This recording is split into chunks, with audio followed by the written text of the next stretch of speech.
Assalamualaikum warahmatullahi wabarakatuh. Perkenalkan, nama saya Nur Faiza. Saya dari Prodi PAI. Di sini saya ingin memenuhi tugas UAS SPI yakni Sejarah Pendidikan Islam mengenai apa yang saya presentasikan, yakni kali ini mengenai pertumbuhan dan perkembangan madrasah di Indonesia. Di sini kali ini saya mengangkat rumusan masalah yang diambil dari kelompok 4, yakni mengenai apa yang dimaksud dengan madrasah, apa saja jenjang pendidikan di madrasah, kemudian apa saja unsur-unsur yang ada di dalam madrasah, dan bagaimana sih perkembangan perlembagaan madrasah di Indonesia serta madrasah tertua maupun jumlah madrasah yang berada di Indonesia. Nah, dari sini dimulai yang pertama mengenai pengertian madrasah. Nah, pengertian madrasah sendiri, madrasah berasal dari bahasa Arab yakni darosa, yang berarti tempat duduk untuk belajar atau untuk proses pembelajaran secara formal. Nah, madrasah adalah tempat untuk anak yang menjalani proses belajar secara terarah, terpimpin, dan terkendali.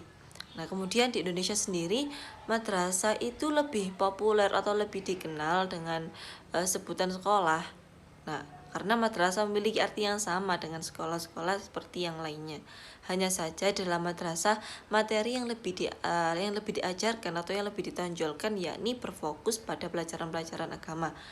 Yang pelajaran-pelajaran agama dalam Islam. Nah, meskipun masih ada pelajaran umum, tapi tidak terlalu termayoritaskan.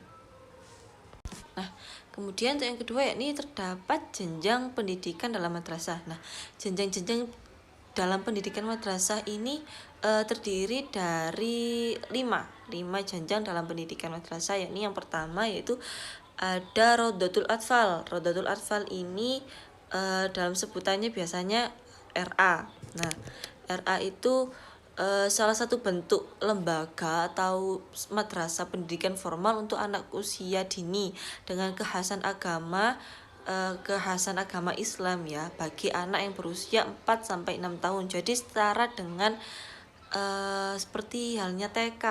Nah, tadi mesra itu ya. Terus kemudian yang selanjutnya yakni madrasah ibtidaiyah. Nah, madrasah ibtidaiyah ini juga seperti salah satu pendidikan atau yang setara dengan SD, sekolah dasar. Nah, tapi juga dalamnya mengandung kekhasan agama Islam. Karena yang lebih menonjol dari MI atau madrasah ibtidaiyah ini ya kekhasan Islamnya itu yang diajarkan.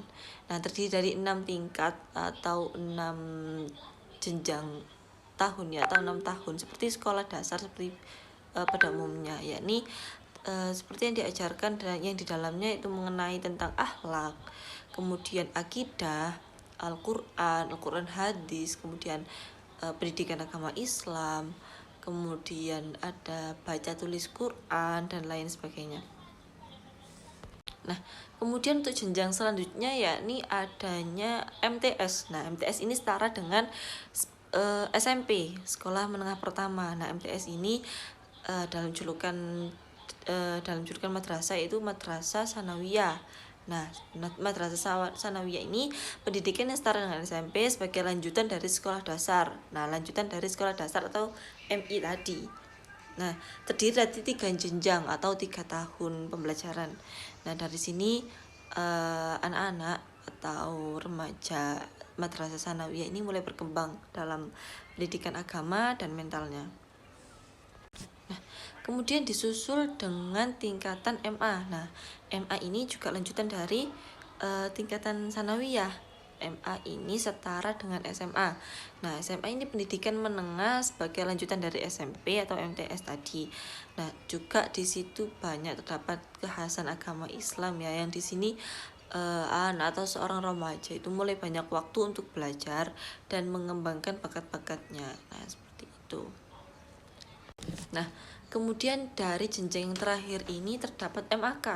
Nah, MAK ini singkatan dari Madrasah Aliyah Kejuruan.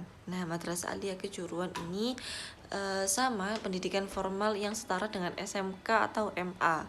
Nah, pendidikan madrasah MAK ini memiliki studi pembelajaran itu selama 3 tahun atau 3 jenjang.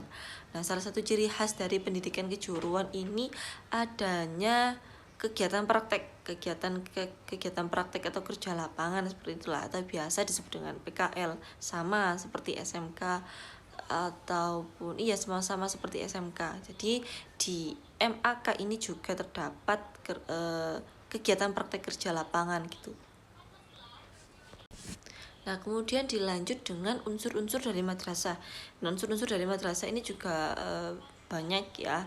Mungkin yang tercantum di sini, yang saya cantumkan di sini tuh 5 terdapat 5 unsur, yakni yang pertama mengenai pemimpin atau kepala madrasah. Nah, ini sangat penting ya. Mengapa? Karena ya tumbuhnya madrasah itu juga harus ada seorang pemimpin ya di dalamnya, seperti kepala madrasah.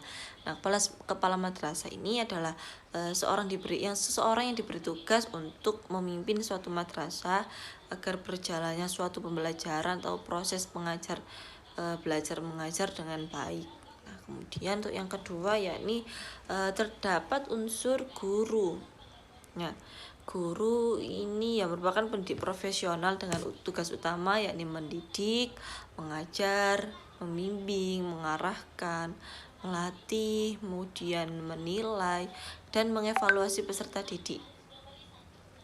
Kemudian ini ya yang nomor 3 itu unsur perangkat kertas atau hardware.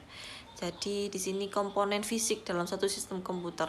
Perangkat kertas itu tersebut berperan menjalankan tugas-tugas komputasi dan pengolahan data dari peserta didik itu. Kemudian yang keempat terdapat perangkat lunak atau softwarenya. Nah, adalah suatu program yang menjadi catatan untuk mesin komputer dan menyimpan perintah dan berbagai dokumen ataupun arsip-arsip lainnya. Jadi juga dibutuhkan hardware-nya, juga dibutuhkan software-nya. Mengapa? Karena ya itu penunjang dari terbentuknya sebuah madrasah. Kegiatan proses belajar mengajarnya juga dibentuk dari adanya alat-alat seperti itu. Kemudian yang terakhir yakni pengajaran atau mata pelajaran agama. Ini yang lebih spesifik atau lebih khususnya dari madrasah itu ya pelajaran agama ini, pengajaran mata pelajaran agama ini.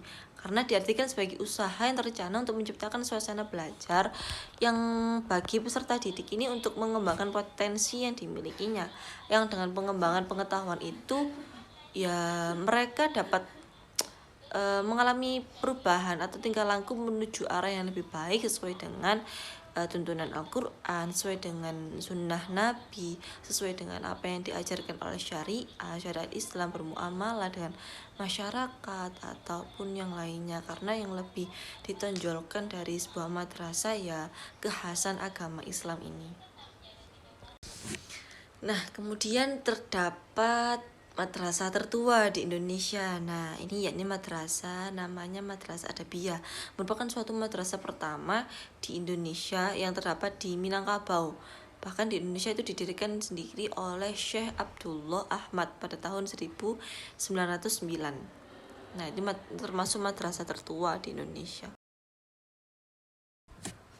Kemudian untuk selanjutnya yakni madrasah pada zaman Belanda.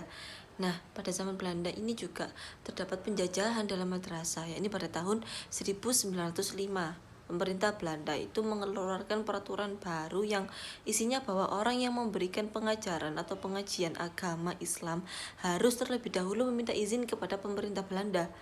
Mengapa seperti itu ya? Karena pada itu saat itu masih terdapat penjajahan Belanda ya, yang di situ masih dikendalikan oleh Belanda.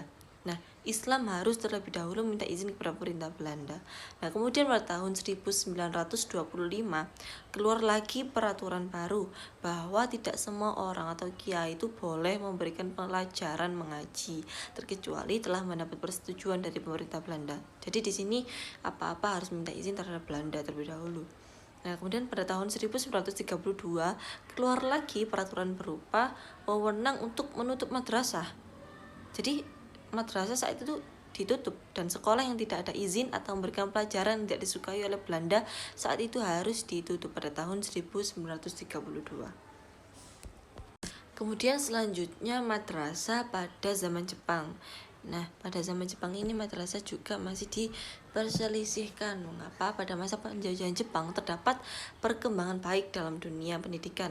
Sekolah tersebut distandarisasi dan dinasionalisasi, meskipun sekolah swasta lain seperti sekolah Muhammadiyah dan sekolah taman siswa itu diperbolehkan berkembang karena di bawah pemerintahan orang-orang Jepang pada saat itu. Nah, berdasarkan perjanjian, kebijakan pendidikan Jepang di Indonesia itu semata-mata bertujuan untuk merebut hati masyarakat Indonesia. Jadi, taktik dari Jepang untuk merebut hati masyarakat Indonesia ya diadakannya sekolah yang masih juga berada di bawah wewenang orang Jepang. Nah, di situ juga pemerintah Jepang itu juga mendukung Indonesia atau membantu Jepang memenangkan perang Asia Timur Raya pada saat itu.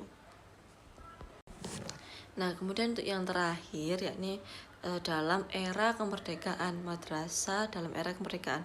Nah, dalam era kemerdekaan ini Kementerian Agama itu mulai meresmikan didirikan pada tanggal 3 Januari 1946. Nah, langkah awal Kementerian Agama dalam memberi bantuan terhadap madrasah ya pada saat 3 Januari 1946. Nah, pada masa ini Kementerian Agama itu mengembangkan program-program perluasan dan meningkatkan mutu madrasah juga di bawah Menteri Agama Kiai Haji Wahid Hasyim. Nah, berupaya melakukan pengembangan madrasah dengan memperkenalkan model madrasah wajib belajar. Nah, jadi pada saat era kemerdekaan ini madrasah juga sudah mulai dikembangkan, sudah mulai didirikan yang dibantu oleh Kementerian Agama yakni Kiai Haji Wahid Hasyim pada saat itu di bawah wewenang beliau.